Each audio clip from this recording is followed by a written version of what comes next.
Bismillahirrahmanirrahim. Assalamualaikum warahmatullahi wabarakatuh.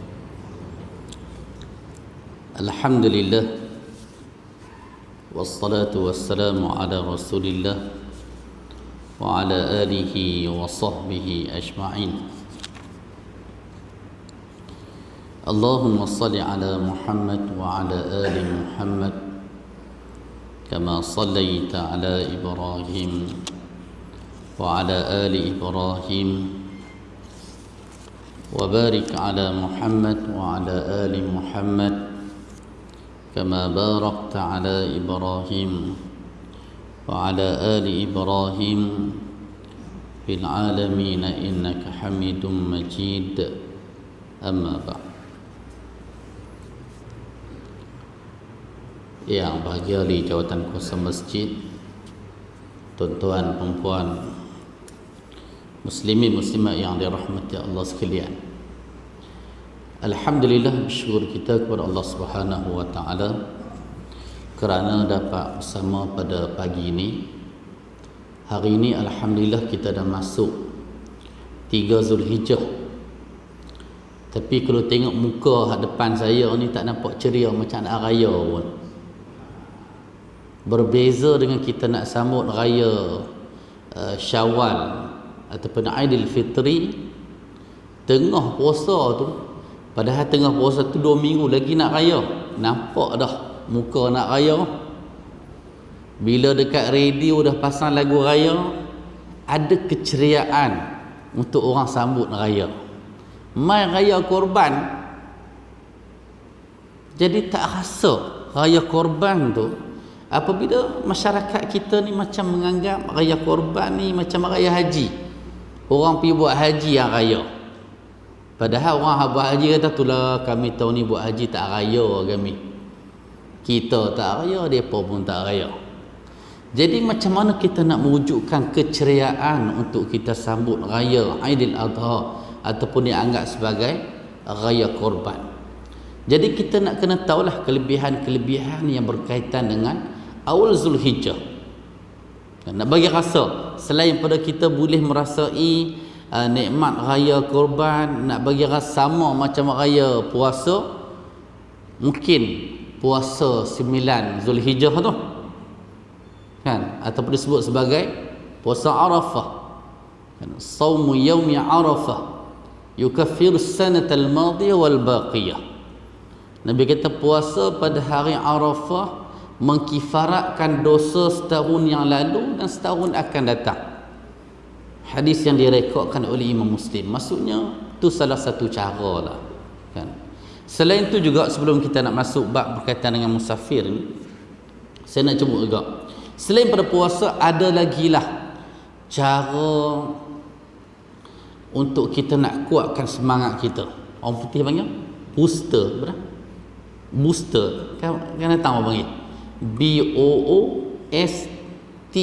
kan? Booster untuk semarakkan lagi semangat kata kita nak raya korban. Raya korban tu tahu sekalian, dari sudut syariat dia lebih besar daripada raya puasa. Raya puasa ruang untuk takbir raya tu malam raya sampai pagi esok ya. Tempoh lebih kurang 13 jam ya. Tetapi raya korban, raya tu saja 4 hari dah kan. Syariat untuk takbir kita kat Perlis dah mula dah beberapa tahun ni. 9 Zulhijjah subuh tu dah mula takbir raya dah, walaupun raya tak masuk lagi. Sebab apa? Sebab perbuatan pada zaman Nabi SAW, takbir untuk raya korban bermula pada hari 9 Zulhijjah.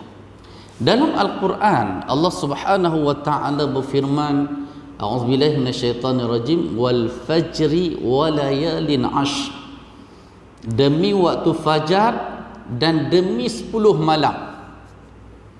Ada pelbagai pandangan dalam kalangan para sahabat, termasuklah ulama tafsir, dalam menafsirkan 10 malam. Ada sebahagian sahabat kata 10 malam itu merujuk pada 10 akhir malam Ramadan yang berlaku salah satu malamnya Lailatul Qadar. Okey, itu pandangan pertama. Pandangan yang kedua yang merupakan pandangan jumhur ulama, kebanyakan ulama, yang menafsirkan walayalin ash merujuk pada 10 hari pertama bulan Zulhijjah. Jadi hari ini kita 3 Zulhijjah ni. Ada tak agama cerita tentang kelebihan untuk kita beribadat selain daripada puasa pada awal Zulhijjah? Disebut dalam hadis yang diriwayatkan oleh Imam Ahmad dan ulama, hadis yang termasuklah Tirmizi dengan sanad yang dengan sanad yang sahih. Nabi sebut ma min ayyamin al-amalu salihu fiha ahabbu ila Allah min hadhil ayyam, yakni ayyam al-ashr. Nabi kata tak ada lah hari-hari dalam setahun ni al-amalu salihu fihin, yang mana amalan soleh yang dilakukan pada hari-hari ini ahabbu ilallah, yang lebih Allah suka, yang lebih Allah sayang. Sebab buat ibadat ni bukan kira kita suka. Ibadat ini ialah disyariatkan hak mana yang Allah suka. Sebab tu kita berhati-hati bila buat ibadat. Kadang-kadang sedap je semua, oh sunat hak ni, sunat hak ni. Nabi tak buat pun. Jadi hadis ini nak menyatakan ibadat yang Allah suka yang dilakukan pada hari-hari ini. Hari apa? 10 hari Zulhijjah. Lalu sahabat tanya, ya Rasulullah, walal jihadu fi sabilillah? Wahai Rasulullah, adakah hari-hari yang 10 hari ni kalau amalan soleh buat pada 10 hari ni lebih baik pada jihad ke? Sahabat tanya. Sebab dalam hadis lain Nabi sebut jihad ni kira ibadat hak paling hebat, kan? Ganjaran hak paling hebat orang yang mati syahid, orang yang pergi perang. Lalu Nabi kata walal jihadu fi sabilillah, ya, lebih baik daripada orang pergi berjihad di jalan Allah hak 10 hari ni. Cuma amalan soleh itu je. Kalau amalan tak soleh tak jadi.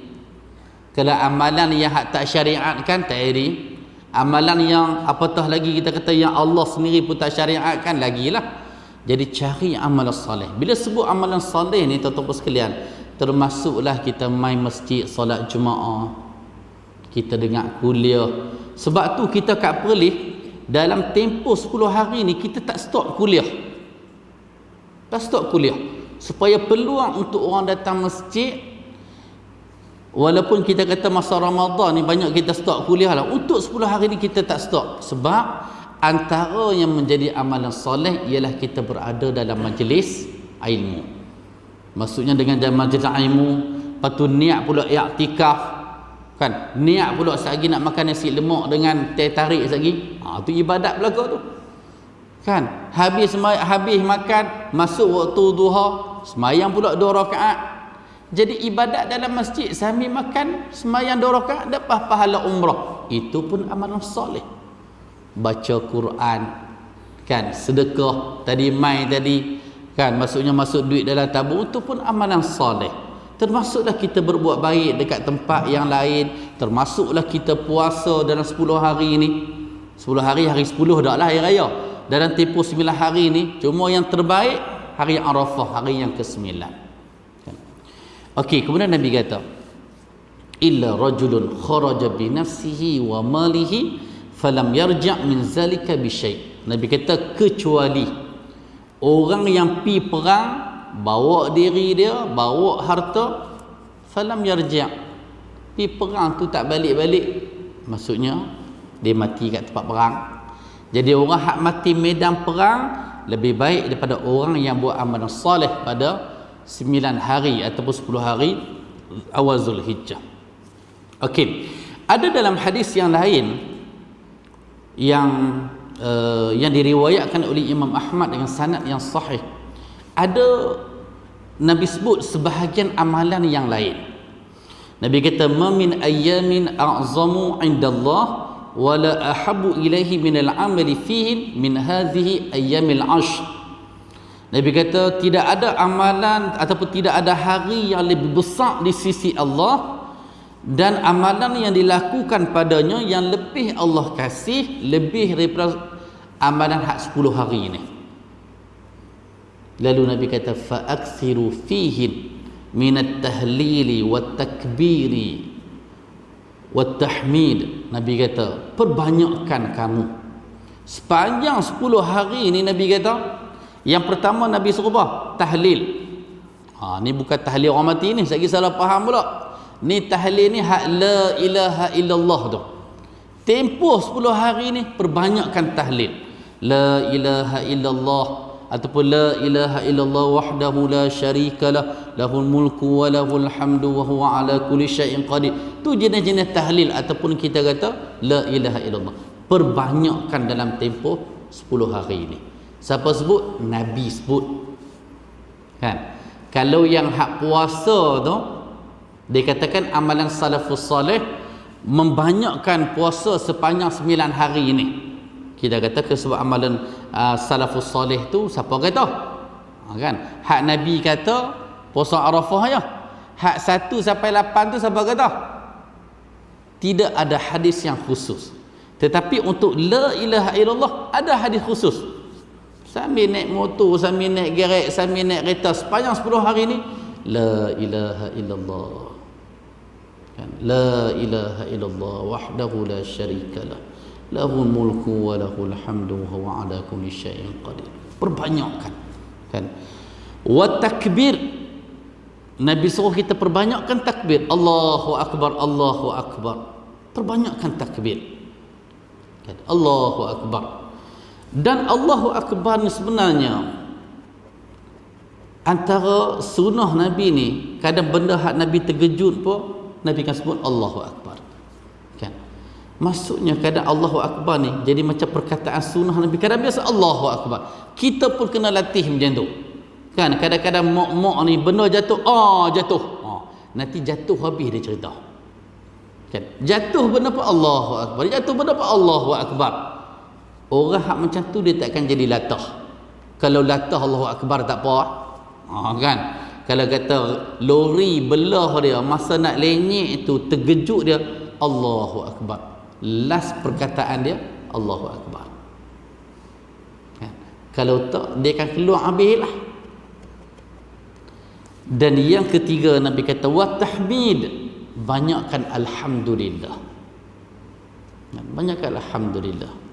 Sebagai ulama kata boleh kita himpunkan dalam subhanallah walhamdulillah wala ilaha illallah wallahu akbar. Sebab ada riwayat yang lain yang Nabi sebut tasbih. Jadi kita buat satu set tu terus. Subhanallah walhamdulillah wala ilaha illallah wallahu akbar. Perbanyakkan dalam tempoh 10 hari ini. Kan? Tuan-tuan yang dirahmati Allah sekalian. Banyaklah kata-kata salafus salih tanya Sa'id bin Jubair tentang apa dia? Tentang hadis Ibnu Abbas. Dia kata banyakkan ibadat dalam tempoh 10 hari ini, tengah malamnya, siang harinya. Kan kita pun tahu amalan soleh ni amalan apa. Tama-tama kita orang masjid kita tahulah, kan. Jadi apa kesimpulan daripada 10 hari ini? Sebab ada 10 hari kata 10 akhir Ramadan. Ada kata 10 hari ini Zulhijjah. Pandangan yang dikemukakan oleh Al-Hafiz Ibn Hajar Asqalani, pengarang kitab yang kita baca Isnin malam Selasa tu, dia kata apa? Dia kata antara keistimewaan 10 hari Zulhijjah ini sebab apa? Sebab terhimpun dalam 10 hari ini solat, puasa, sedekah, haji, korban, masuk belaka semua ibadat yang disyariatkan 10 hari ini ada belaka. Kalau 10 hari yang akhir Ramadan dia adalah Lailatul Qadar. Ibadat padanya siang hari puasa, malam qiyam. Adalah baca Quran buat semua sekali. Tetapi dia tak ada korban. Kan? Dia tak ada haji dalam tu. Tetapi untuk yang Zulhijjah ini, bagaimana Allah bersumpah dengan 10 hari, maksudnya dalam 10 hari ada belaka. Solat memang kita solat bila-bila masa pun. Kan?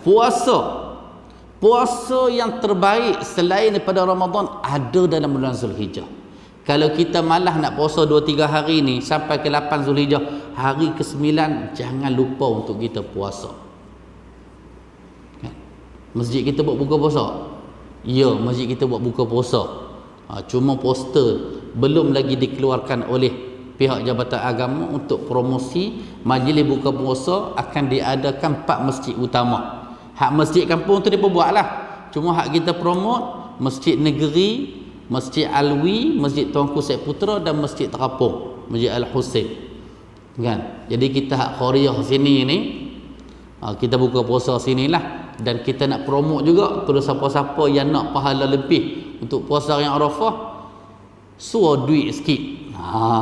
Ataupun dia buat potluck hari tu. Kan, bukan nak suruh lak nak, potluck. Kan, potluck tu maksudnya bawalah cucuk sikit, mak-mak kat atas sana tu pandai buat. Depa tahu kata ustaz suka kuih cara, wak mai kuih cara. Depa tahu ustaz suka buah Melaka, wak mai buah Melaka. Memang ustaz suka Melaka. Kan? Kan, jadi nak ceritanya maksudnya itu antara sumbangan kita untuk kita tingkatkan pahala lagi. Kan? Tuan-tuan dirahmati Allah sekalian, kita sambung. Kita masih dalam bab musafir lagi. Saya ingat saya nak perhabis hadis pada hari ini. Kita ada 1, 2, 3, 4, 5, 6. Habis hari ini kita akan sambung selepas raya Korban nanti, bab tentang fadilat membaca Al-Quran. Hari ini insya-Allah kita cuba bagi habis hari ini. Bab tentang sunnah datang kepada keluarga pada waktu siang dan makruh pada waktu malam kecuali kerana ada kepentingan. Qala al-muallif rahimahullah wa nafa'na bi ulumihi fid darain amin. An Jabir radhiyallahu anhu anna Rasulullah sallallahu alaihi wasallam qala idza atala ahadukumul ghaibah fala yatruqanna ahlahu laylan, wa fi riwayatin anna Rasulullah sallallahu alaihi wasallam naha an yatruqa ar-rajulu ahlahu laylan, muttafaqun alaih. Hadis daripada Jabir radhiyallahu an bahwasanya Rasulullah sallallahu alaihi wasallam bersabda, "Idza atala ahadakumul ghaibah." Nabi kata apabila salah seorang daripada kamu pi bermusafir dalam tempoh yang lama. Atala tu panjang. Al-ghaibah ni maksudnya tak ada lah. Tak ada kat kampung tu ataupun tak ada dekat tempat kita, maksudnya dia pi musafir mana-mana dalam tempoh yang panjang. Fala yatruqanna ahlahu lailan, maka janganlah ia mengetuk pintu pintu rumah keluarganya pada waktu malam. Maksudnya Nabi ni dia nak suruh kita rancang perjalanan kita. Kan, maksudnya bila kita nak bertolak kena tahu sampai kat rumah pukul berapa. Jadi Nabi kata fala yatruqanna ahlahu lailan, jangan duk ketuk rumah waktu malam. Ni zaman Nabi lah, kan. Dia sekarang ni ada masalah yang lain, kadang ada kenderaan ni kadang siang hari, ada kenderaan malam. Cuma kita boleh rancang, contohnya kereta sendiri. Cuba elak sampai dekat rumah ni pada waktu malam. Sebab waktu malam ni waktu yang tak nampak. Bila buka pintu tu, kita hak sampai masuk dalam rumah, bukan kita saja yang masuk. Faham maksud saya? Ada benda-benda hak menumpang yang lain turut masuk sama. Kan? Bila masuk dalam awak ramai ni dalam rumah ni, rupanya hak numpang tazak ni. Dia naik bah. Sebiji bah tumpang masuk dalam rumah. Kan? Benda tak nampak. Maksudnya hikmah yang Nabi larang ni ada sebab, ada punca. Kalau perjalanan boleh dirancang supaya kita tak sampai waktu malam. Sebab tu tajuk ni Al-Imam Nawawi kata kecuali kerana ada kepentingan. Tu tak payah. Kan? Kita bertolak mesyuarat dekat Penang. Habis pukul 5 bertolak dari sana. Dengan jam dekat Jambatan Pulau Pinang. Kan? Nak boleh sampai ke Tol Batu 2.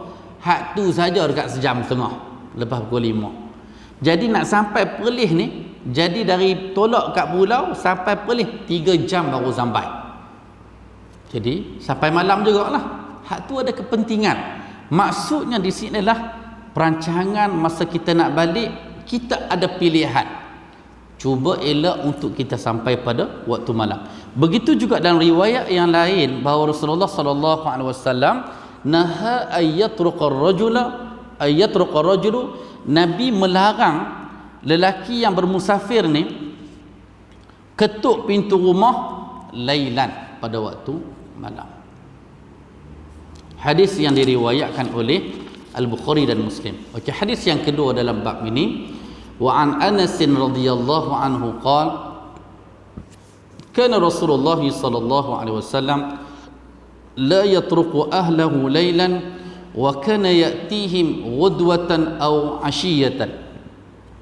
Muttafaqun alaih.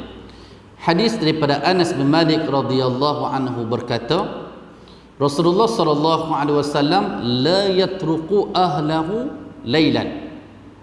Anas kata Rasulullah ni tak pernah ketuk pintu rumah ahli keluarga dia pada waktu malam. Wa kana ya'tihim, dan sesungguhnya baginda akan pulang ataupun balik ke rumah. Rasulullah kan ada banyak rumah. Ghudwatan, sama ada pada waktu pagi, aw asyiyatan, pada waktu petang. Maksudnya Rasulullah rancang. Sebab tu hadis yang cerita pasal Rasulullah. Rasulullah larang dan Rasulullah sendiri pun tak buat macam tu. Kadang-kadang sunnah ni tuan-tuan sekalian, dia ada sunnah qauliyah, ada sunnah fi'liyah. Nabi larang macam lain, Nabi buat macam lain. Ada juga. Tetapi dalam bab ni, hak Nabi larang itulah perbuatan Nabi. Kan? Kadang-kadang ada qauliyah yang perkataan Nabi tak sama. Nabi larang orang minum diri. Tetapi Nabi, Sayyidina Ali kata, Nabi pernah minum diri. Bahkan Nabi kata siapa minum diri falyastaqi, maka hendaklah dia jolok jari dia, muntahkan semula. Sampai tahap macam tu. Kan? Tetapi Sayyidina Ali kata, aku pernah tengok Nabi minum air Zam-Zam dalam keadaan baginda berdiri. Sebab tu ada sebahagian ulama mengkhususkan minum berdiri untuk air Zam-Zam je. Air biasa tak boleh. Ini pandangan dah. Kan? Cuma dalam mazhab Syafi'i sebenarnya lebih aula, lebih utama minum duduk. Kecuali kalau kita duduk, kadang-kadang orang kata tak apalah, kalau duduk kat lantai lain, kalau duduk atas tanah kotor pula baju. Kalau nak bertinggu, orang kata hang nak minum ke hang nak berak. Kan. Jadi pada ketika tu nak duduk macam nampak macam nak berak tu, kata pun minum diri. Tentu minum diri nampak lebih beradab daripada orang minum dalam keadaan macam nak berak. Dia kata mudah minum-minum boleh berak tu ya. Kan. Hak tu nampak adab tu lebih kurang daripada secara minum diri. Sebab tu kadang-kadang agama ni dia ada maslahah dia. Kan? Nabi larang, maksudnya hak Nabi larang tu lah kita ikut. Cuma kadang-kadang perbuatan Nabi menunjukkan keharusan ada ketika kita boleh minum diri. Kan? Tetapi dalam perbuatan untuk ketuk pintu rumah pada waktu malam, Nabi larang, dan itulah perbuatan Nabi. Yang mana Anas kata, aku tengok Nabi ni tak pernah ketuk pintu rumah pada waktu malam. Dan saya nak sebut jugalah, kadang ada orang sebut Nabi ni pernah tidur luar rumah. Kan, tak tergamak nak ketuk sebab Aisyah duduk tidur. Kita tak pasti sanad riwayat tu. Dikatakan hadis itu ada masalah pada sanadnya. Kan? Sebab apa? Sebab dia bertentangan dengan hadis Anas ni. Anas kata aku tak pernah tengok. Sebab Anas ni dalam banyak hidup dia memang dia duduk dengan Nabi. Jadi hadis yang kata Rasulullah tidur luar rumah, orang akan kata oh bagus suami. Orang anggap bagus kat suami. Sebenarnya hadis tu ada masalah pada Aisyah. Kan orang kata jadi bini hang dah lah bini Nabi, boleh hang tidur sedap, Rasulullah tidur luar. Sebab tu hadis ni jangan sangka sebelah pihak tu kita nampak macam mulia. Kadang-kadang ada jarum nak cucuk, untuk hak seorang lagi. Macam orang kata lah, Umar Al-Khattab ni punya dahsyat masa jahiliah dia. Anak perempuan dia tanah hidup-hidup, tetapi bila dia Islam, hebat Islam dia. Kita nampak hak hebat. Orang lain nampak dahsyat Umar Al-Khattab tu, tergamuk tu bunuh anak dia, tanam hidup-hidup. Tengok. Jenis hadis yang macam tu, riwayat yang macam tu biasanya ada masalah. Ada masalah. Kan? Sebab tu macam hak orang cerita pasal Umar tu, last kali bila cek sanad Syiah lah. Nak pergi ke mana lagi? Kan? Begitu juga Aisyah.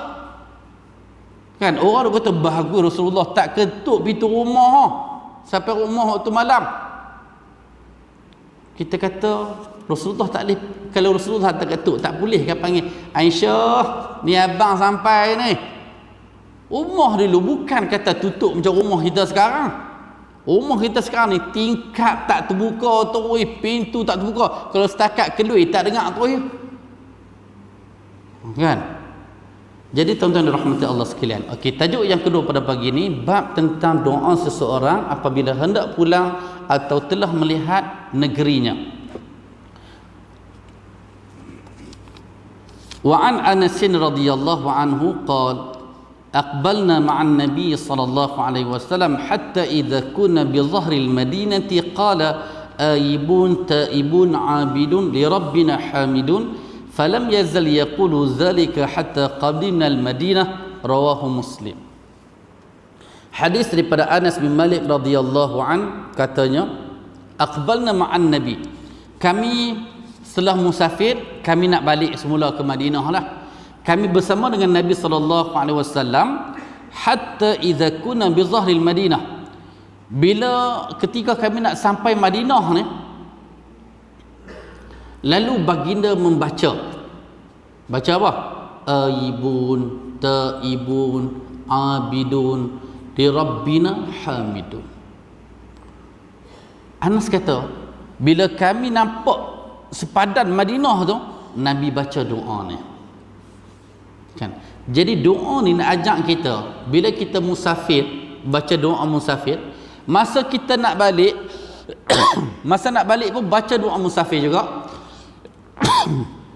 Kemudian tambah lagi dengan doa ni. Aibun. Apa makna aibun? Aibun maksudnya kita balik, kita nak pulang ke rumah. Taibun, kita dalam keadaan bertaubat. Abidun, kita dalam keadaan mengabdikan diri kepada Allah. Li rabbina, untuk Tuhan kami. Hamidun, kami sentiasa memujinya. Kan? Aibun, taibun, abidun, li rabbina hamidun. 5 perkataan sahaja. Kan?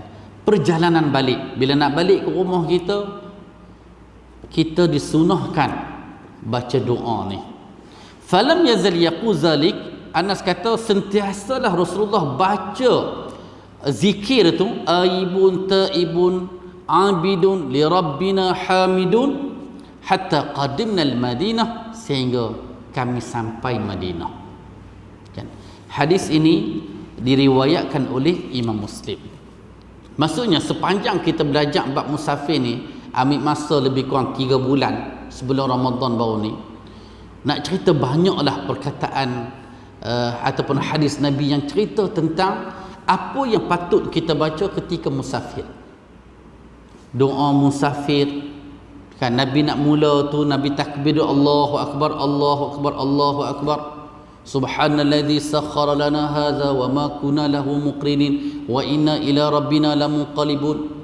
Kan, lepas tu Nabi ajak, Allahumma inna nas'aluka fi safarina hadza albirra wattaqwa wa minal amali ma tarda. Allahumma hawin alaina safarana hadza watwi anna bu'dah. Allahumma inna na'udzubika min wa'sa'is safar wa ka'abatil manzar wa su'il munqalab fil mali wal ahl. Allahumma antas sahibu fis safar wal khalifatu fil ahl. Tu doa yang Nabi baca.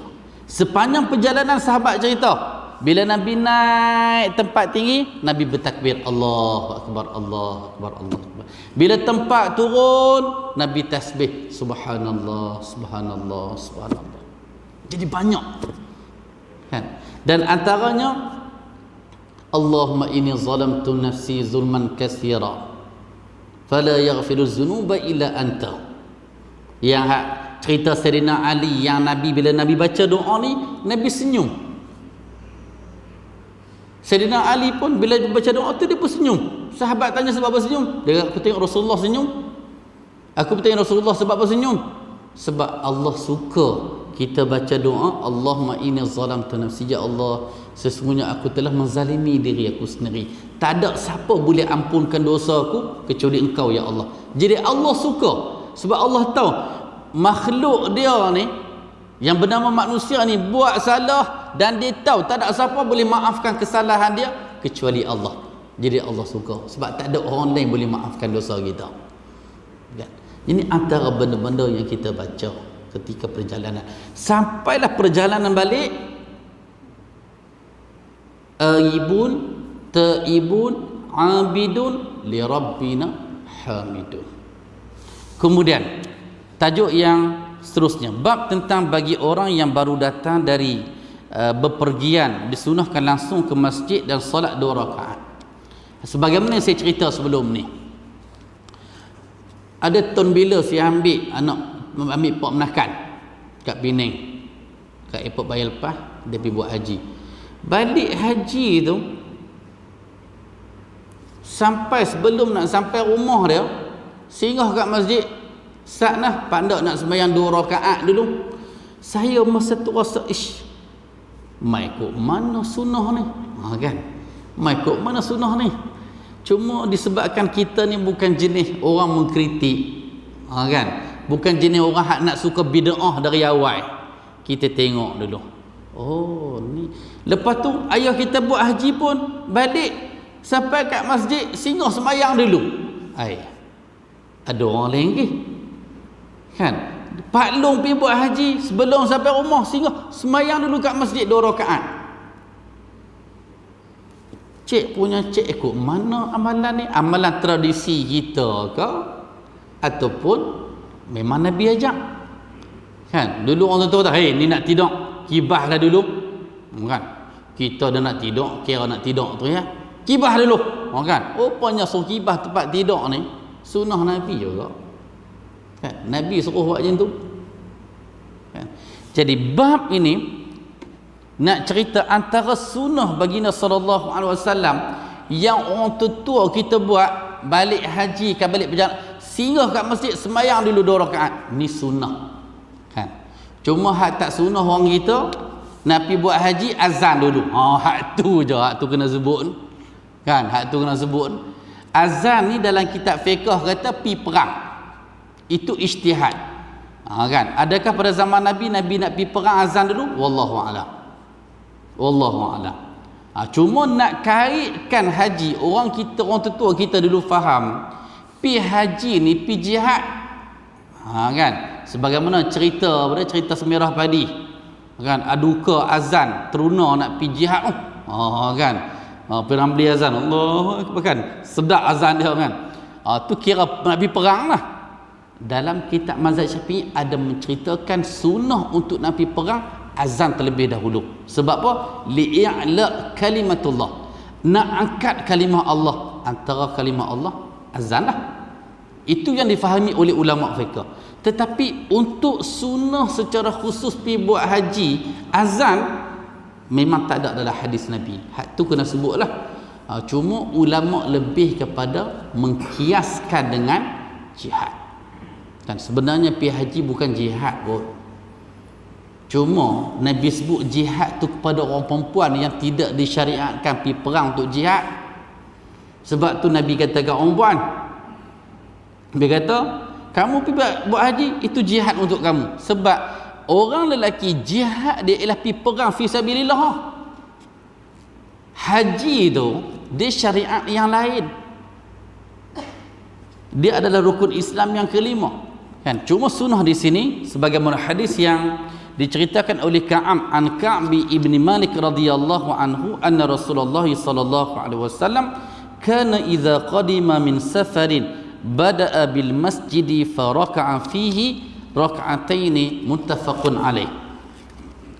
Ka'ab bin Malik radhiyallahu an menceritakan bahawa Rasulullah sallallahu alaihi wasallam kana idza qadima min safarin, baginda ni bila dah selesai perjalanan musafir dia, bila nak balik, bada'a bil masjid, baginda tak terus balik ke rumah.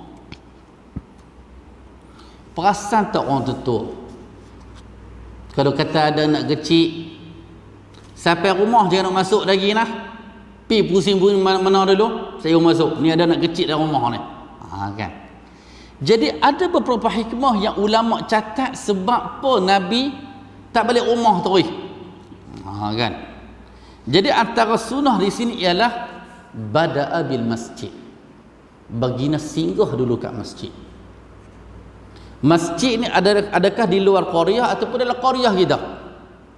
Kalau kita belajar bab musafir untuk kita jamak solat ataupun untuk kita qasar, kita tak boleh buat dekat masjid qaryah kita. Kalaulah dalam perjalanan kita tak sempat nak jamak qasar sebab jam ke ataupun kita letih ke, bila nak sampai, contohnya saya dekat Padang Katong, mungkin sampai dekat Masjid Seriak, keluar dari Lebuh Raya tu, singgah dekat Seriak, tadi zuhur asar tak buat lagi, jadi masa sampai kat Seriak masih musafir lagi lah, boleh jamak qasar lagi lah. Kalau kata sampai masa asar tu boleh zuhur 2 rakaat, asar 2 rakaat, jamak takhir, kan. Tetapi kalau musafir kita balik rumah baru nak semayang, dia tak boleh nak jamak qasar lah, dia kena jamak tamam lah. Tetapi jamak boleh buat. Sampai rumah bukan kata tak boleh jamak, jamak boleh. Cuma musafir dah habis tempoh dia, qasar tak boleh. Boleh buat apa? Kalau nak jamak zuhur dengan asar, zuhur kena buat 4, asar pun kena 4. Sebab tempoh perjalanan kita dah habis bila kita sampai qaryah kita, kan? Tapi jamak masih boleh buat. Maslahah perjalanan itu boleh, susah payah ketika perjalanan boleh untuk kita jamak, tetapi tanpa qasar apabila kita sampai qaryah kita. Jadi kita boleh singgahlah. Jadi termasuklah dalam hadis ni, maksudnya kalau kata saya sampai rumah, jangan masuk rumah lagi, pergi mayang masjid Padang Katong sebelah tu dulu, kan. Ini sunnah. Tapi susah nak buat lah. Kadang kita nak sampai rumah duduk tahap kencing lama tu, sampai rumah tu rasa lega kan, memang hak sembahyang 2 rakaat pun tak ingat mana dah, kan. Jadi kalaulah kita boleh pegang sunnah ni, Allahu Akbar, ni orang tua kita dah buat lama dah, mungkin kita baru nak buat, ataupun siapa-siapa yang pernah buat dah, tak semestinya balik dari Madinah, balik dari mana-mana perjalanan yang dianggap musafir, sunnah untuk kita singgah dekat masjid dan kita sembahyang 2 rakaat. 2 rakaat ini 2 rakaat apa? Kalau berbetulan dengan sembahyang fardu lah. Tetapi kalaulah sembahyang fardu bukan waktu dia pada ketika tu, jadi 2 rakaat ni 2 rakaat. Cuma ulama bincang 2 rakaat ini 2 rakaat musafir ke, 2 rakaat solat mutlak ke, ataupun 2 rakaat atas kita ambil wuduk, lepas tu 2 rakaat sunat wuduk. Macam-macam pelbagai pandangan lah, termasuk yang kata tahiyatul masjid. Ada sebagai ulama kata 2 rakaat itu merujuk kepada solat sunat musafir. Untuk pi mana-mana tidak ada riwayat untuk Nabi buat 2 rakaat musafir. Yang mazhab Syafi'i kata solat sunat musafir itu ambil atas hujah Nabi pernah singgah dekat Zulhulaifah, Nabi semayang 2 rakaat, dikatakan hak tu sunat musafir. Ini ijtihad lah, kan. Bila kita ada orang ijtihad, kita nak bid'ahkan orang buat semayang sunat musafir tak boleh, kan. Maksudnya pandangan ada, kan. Cuma hak Nabi buat tu sunat apa? Sebab Nabi musafir, Kalau Nabi masuk masjid, sembahyang 2 rakaat, itu tahiyatul masjid. Lepas wuduk, sembahyang sunat wuduk. Sebab apa? Orang nak pergi musafir, kita tak boleh panggil sunat musafir. Panggil tu boleh tanpa kita mengkhususkan. Itu sahaja. Kan? Orang kita ni kadang bila nama tu je, kalau kata nak sembahyang tu nak kena cari lafaz tu. Macam mana nak usalli untuk sunat musafir ni? Itu yang jadi berat untuk kita tu. Kan? Lepas tu dia pun nak reka lafaz. Usalli sunnata musafir. Sunnata salatil musafir. Tak sedap. Tak sedap. Kan? Dia pun betul balik. Sunnata jadi maf'ulun bih. Kan? Dia kebetulan pun belajar bahasa Arab. Kan? Jadi nak tahu baris tu kat mana kan? Sunnata salatil musafiri. Kan? Rakaataini. Ada an ke? La ni niat tu ya. Saja aku solat 2 rakaat, entahlah. Kan kalau 2 rakaat musafir boleh 2 rakaat musafir. Tetapi nak kata sunnah tu secara khusus ada lafaz musafir Nabi solat, tu tak ada. Hak tu lebih kepada ijtihad ulama fiqh. Kan? Jadi termasuklah ada pandangan dalam mazhab Syafi'i menyatakan Nabi sampai ke rumah 2 rakaat itu hak musafir terkeluar dari pandangan. Kalau masjid itu dah dalam qaryah kita, sebab tak nama musafir dah. Kan? Jadi pandangan hak kata solat sunat wudu ataupun solat tahiyatul masjid, hak tu lebih kuat. Kan? Kecuali kita sampai tu dalam keadaan sembahyang fardu, kita akan ikut solat fardu sekali. Okey, tajuk seterusnya. Bab tentang haram seorang perempuan pergi sendirian. Anak perempuan kita belajar mesti Melaya, belajar dekat UTM Skudai, balik naik bah pukul 11 malam. Kan? Kursi kan, seat kan ada hak jenis 2 duduk sebelah siapa. Beli tiket awal, kita boleh rancang ambil hak 1 seat. Kalau tiket ambil lewat, duduk 2 seat, anak kita perempuan sebelah lelaki. Kita nak kata harus lagi ke? Dalam keadaan bah tu lampu tutup pada waktu malam. Kan? Kita nak kata harus lagi. Tak, ni saya saja nak timbulkan persoalan ni sebelum baca hadis ni. Maksudnya musafir ni suatu perjalanan yang dirancang. Ni anak kita nak balik cuti raya haji ni, raya korban ni. Kan? Cuma bila nak balik rancang, maksudnya ada kawan-kawan perempuan okey naik bas sekali. Ataupun kita ni berkorban, anak kita hak sulung, abang, umur 20 lebih, pandai buat kereta, hampir ambil adik hang. Sebab hak jadi, orang kata apa, hak jadi koksi kan. Jadi hak benda hak mengarut ni sebab apa? Sebab macam ni lah. Dicabul lah. Kan? Kena pula anak udara kita pula jenis tidur, kode tidur tak sedap apa tu. Lagilah.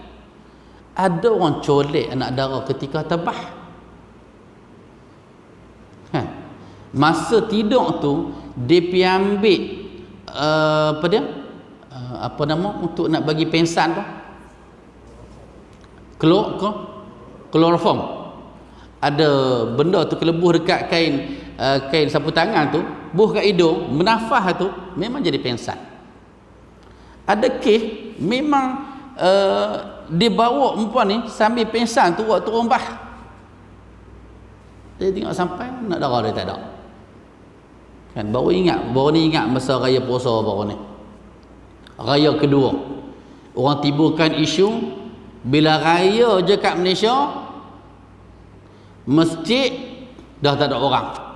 Kan masing-masing kena colek belaka. Raya ketiga, dalam akhbar keluar kenyataan tentang ramai yang dicolek betul ni, kanak-kanak pun ada, anak dara pun ada, hak kisnya beribu belum dapat. Jadi agama bagi ruang untuk penyelesaian, kita tak ambil. Kan setengah orang dia walaupun kes penculikan berlaku, dia boleh biar cucu dia main kat taman mainan tanpa ada kawan-kawan. ataupun kawan-kawan kalau seh dengan dia, orang sekali bawa van, angkat masuk dalam van, kita kadang-kadang baca surat benda tak memberi kesan kepada kita, kan? Dalam keadaan orang duk tunjuk kata kalau bawa ke pada ke sepadan sana ambil organ apa semua, benda ni hakikat berlaku. Agama ni, agama jaga orang perempuan sebenarnya. Agama jaga orang perempuan. Okey, ada dua hadis dalam bab ni. Yang pertama hadis yang diriwayatkan oleh Abu Hurairah radhiyallahu an, katanya qala Rasulullah sallallahu alaihi wasallam wala yahillu limra'atin tu'minu billahi wal yawmil akhir tusafiru masirata yawmin wa lailah illa ma'azi mahramin 'alaiha, muttafaqun alaih. Hadis daripada Abu Hurairah radhiyallahu anhu berkata Rasulullah sallallahu alaihi wasallam bersabda, tidaklah halal bagi seorang perempuan yang beriman kepada Allah dan hari akhirat untuk bermusafir yang makan masa 1 hari semalam kecuali dengan mahramnya. Mahram maksudnya orang yang dia tak boleh kahwin, adik beradik dia, keluarga dia, kan? Dalam masa Syafi'i mengharuskan dia panggil jama'atun nisa, satu kumpulan golongan orang perempuan yang dipercayai, kan, yang Saudi guna untuk visa orang perempuan pergi buat haji ataupun umrah. Ada kumpulan orang perempuan baru dia boleh pergi kalau dia tak ada suami dia tak ada ayah dia tak ada abang dia. Jadi dengan kumpulan jama'atun nisa, jemaah orang perempuan yang ramai ni boleh masuk buat grup untuk reba. Jadi daripada pakai dapat visa dah. Jadi hadis menyatakan la yahillu limra'atin, tidak halal, maksudnya haram. Haram untuk orang perempuan yang beriman kepada Allah dan hari akhirat, dia bermusafir perjalanan 1 hari 1 malam illa ma'azi mahram, kecuali bersama dengan mahram. Sebenarnya perjalanan musafir ni, ini zaman Nabi ni jalan kaki. Agak-agak kita berjalan kaki dari Kangak, kalau kita pergi Penang sehari nampak, kalau pagi petang nampak, pernah tak berjalan dulu? Tak pernah no. Zaman kita kecil-kecil dah gerek dah kan. Gerek ni kira kalau laju-laju sungguh, kan? Jalan kaki tak payah nak laju, jaranglah orang jalan jauh lari. Pernah tak orang buat sukatan macam tu? Yang tu saya suruh sebut saat gurun tu maksudnya semalam lah. Kau tolak pagi kalau Penang agak-agak pukul apa? Sebab kita nak kaitkan dengan hadis ni. Kalau kita kata dari Perlis ke Penang, lebih kurang kita kata kalau sini ke Sungai Petani lebih kurang 100 naik lebuh raya. Sini ke exit hak lebuh raya Lok Stang tu, situ saja 60 km lah. Dari situ nak pergi Sungai Petani, kalau gurun hampir 30, Sungai Petani tambah lagi 20, mungkin situ saja 100 dah Sungai Petani. Kan? Kita kata Sungai Petani yang utara tu dalam 100 lah dari Perlis. Kalau Penang tambah lagi dalam 20-30, ada sehari. Tak tahu nak agak lah. Sebab zaman Nabi 3 hari untuk jarak 400 km. Nabi bergerak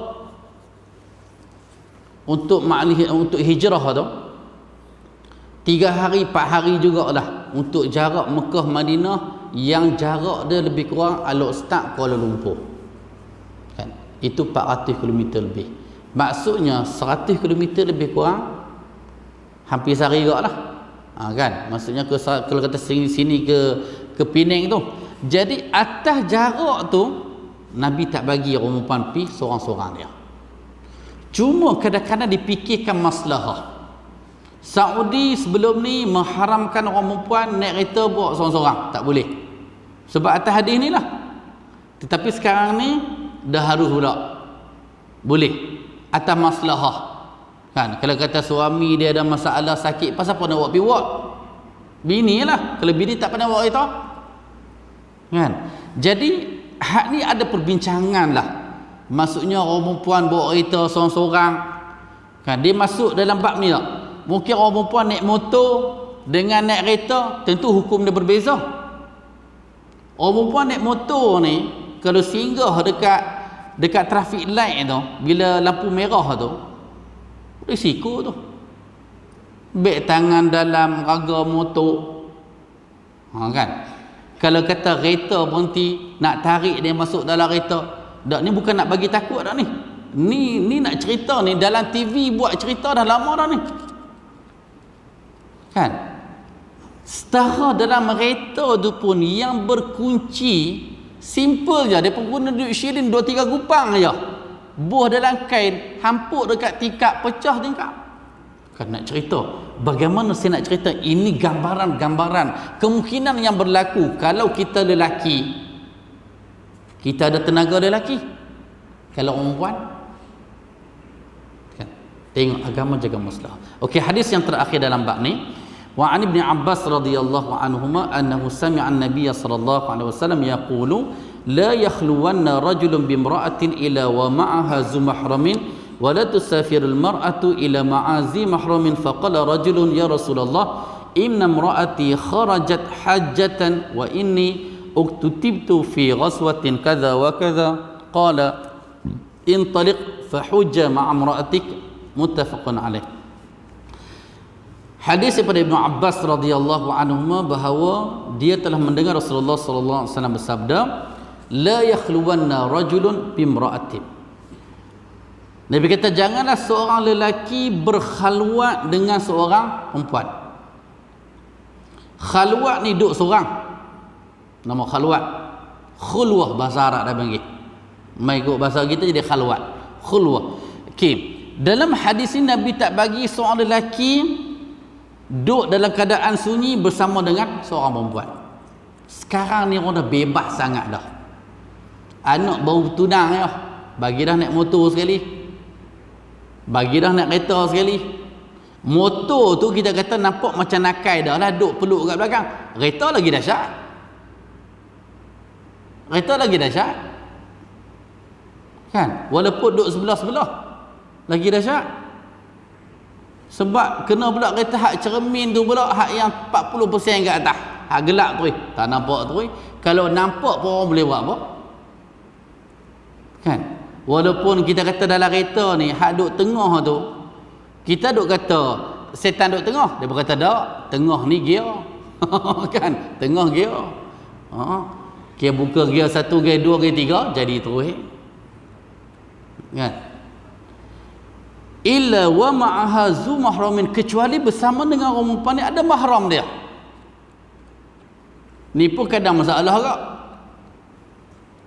Dulu saya ingat Menteri Pendidikan kita, Dr. Mazli Malik, dia tulis dalam dia, dalam majalah I, dia kata apa?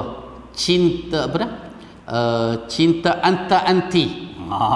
Kan? Cinta anta-anti ni maksudnya cinta hak ustaz ustazah lah. Kan? Okay. Ada juga ustaz ustazah hak nakal ni. Kan? Dia kata tak apa, ustazah bawa adik dia. Kan? Tak bawa adik dia pergi jumpa kat KFC mana-mana, tak apa, ustazah dengan adik dia mahram. Tetapi tetap berlaku fitnah. Tetap berlaku fitnah. Kecuali mahram tu ayah sendiri. Kan? Kan? Macam ceramah Ustaz Azhar Idrus tu, dia kata boleh naik motor sekali. Kan, laki perempuan naik motor sekali, bagi ayah tu duduk tengah. Kan, driver hak nak turun ni duduk depan, ayah duduk tengah, anak dara duduk belakang. Hak tu harus. Tapi kalau kata anak dara tu duduk belakang nak turun, memang haram lah, kecuali lepas kahwin. Kan, kita duduk jumpa kat kanak hak jenis duduk peluk sakan, tak kahwin lagi dia tu. Ni sampai laki duduk dekat larang punya peluk yang. Tapi kalau hak kahwin, dia takkan peluknya tu, dia kata aku nak peluk pertama tu, boleh peluk kat rumah dah syai. Kan? Okey, agama sebut semua benda ni. Kemudian wala tusafirul mar'ah, dan janganlah orang perempuan bermusafir kecuali ada mahram di sisi dia. Ini melibatkan isteri kita, melibatkan anak dara kita. Kan, ni benda ni Nabi sebut. Yang ketiga, faqara rajulun, ada seorang sahabat, ya Rasulullah, wahai Rasulullah, inna imraati kharajat hajjatan. Wahai Rasulullah, isteri aku ni dia nak pergi buat haji. Wa inni uktutibtu fi ghazwatin kaza. Dan aku pula nama aku tercatat untuk pergi perang. Rasulullah buah nama dia untuk pergi perang. Dia habaq ke Rasulullah, macam mana Rasulullah? Aku kena pergi perang. Bini aku dia nak pergi buat haji. Lalu Rasulullah kata kepada dia, intaliq fahujja ma'amraati. Nabi kata hang tak payah pergi perang lah. Lain hang pergi buat haji dengan bini hang. Jadi hadis ini nak menyatakan orang perempuan nak pergi haji, pilah haji dengan suami dia. Kadang-kadang saya pelik, ada yang isteri pergi buat haji, laki tak pergi lagi. Dia kata, itulah ustaz, isteri pada suami saya ni gaji dia tak cukup lagi untuk pergi buat haji, jadi saya pergi dululah. Allahu akbar. Jenis hak bini hak berkira duit, pergi haji sekali lah kan. Berlaku kat Perlis ni, bukan kata tempat lain. Saya jadi ketua faisi untuk kursus haji Perlis ni, memang ada kes yang macam tu. Bila kita tengok nama ni muda lagi, bila tanya tu dia kata, tu ustaz, suami saya tak pergi, duit dia tak cukup kan, duit saya cukup dah. Kata dulu tak daftar sekali ke? Tak, dulu saya daftar saya dulu, suami tak pergi. Allahu akbar, dahsyat semualah. Ada jenis manusia macam tu. Tetapi ada, saya tak nafikan. 2 tahun lepas saya bawa jemaah pergi buat haji, dapat visa percuma tu. Ada jemaah perempuan dari Penang, dia pergi haji, suami dia tak pergi. Sebab apa? Pak mertua mak dia semua tak ada belaga dah. Jadi suami dia jaga anak, dia pergi dulu. Tahun lepas suami dia pergi pula. Hak tu nak buat macam mana? Jadi dia tu visa dia ada jama'atun nisa, golongan perempuan hak lain kan? Jadi hak tu boleh lah kalau ada masalah yang macam tu. Okey, mudah-mudahan apa yang kita belajar berkaitan dengan musafir ni, mudah-mudahan terutamanya musafir yang melibatkan orang perempuan, kita selaku ketua keluarga kena buat kawalan lah. Walaupun anak kita nak pergi al-ustaz saja naik motor tu dengan siapa? Hang anak perempuan. Dia kata tak, naik motor dengan kawan perempuan. Walaupun kawan perempuan, orang lelaki ni, seorang lelaki Tuhan bagi 4. Sebab apa? Sebab dia ada kekuatan untuk 4 orang perempuan. Cuma berani kahwin seorang aja, kekuatan 4 orang kan, itu je kan. Jadi ini semua masalah yang patut kita jaga. Wallahu alam. Tak buka soalan noh, cerah noh. Okey, makanan pun siap semua dah. Okey, terima kasih semua dan mudah-mudahan sambutan Aidil Adha pada tahun ni kita sambutlah semeriahnya. Semeriahnya. Kalau boleh nak bagi meriah ni, orang mai rumah kita bagi ada duit raya semula. Buat duit raya. Kan, siapa yang ada duit lebih itu buat duit raya. Orang mai rumah kita bagi duit raya. Sebab budak-budak pun tak seronok dengan raya korban sebab tak ada duit raya. Mungkin kita mulakan duit raya ni untuk ahli keluarga yang terdekat dulu. Anak menakan, cucu menakan. Kita mula dulu. Mungkin duit raya RM5 ke, RM2-3 ke. Kan? Ni sampaikan raya hak puasa pun sebulan Syawal bagi duit raya. Kan? Hak ni tak apa. Kita perbesarkan raya korban dan itulah yang sepatutnya kita membesarkannya. Wallahu alam. Aqulu qawli hadza wa astaghfirullahal azim li wa lakum. Sallallahu ala nabiyyina Muhammad wa ala alihi washabbihi wasallam. Auzubillahi minasyaitonir rajim. Bismillahirrahmanirrahim. Alhamdulillah, salatu wassalamu ala Rasulillah wa ala alihi washabbihi ajma'in. Allahumma arham jam'ana hadza jam'an marhuma wa tafarraqana min ba'dihi tafarruqan ma'suma. Allahumma inna nas'aluka ilman nafi'a wa rizqan thayyiban wa 'amalan mutaqabbala. Rabbana 'alaika tawakkalna wa ilaika anabna wa ilaikal masir. Rabbana atina fid dunya hasanah wa fil akhirati hasanah wa qina azaban nar. Sallallahu ala nabiyyina Muhammad wa ala alihi wa sahbihi wasallam. Walhamdulillahi rabbil alamin. Assalamualaikum warahmatullahi wabarakatuh.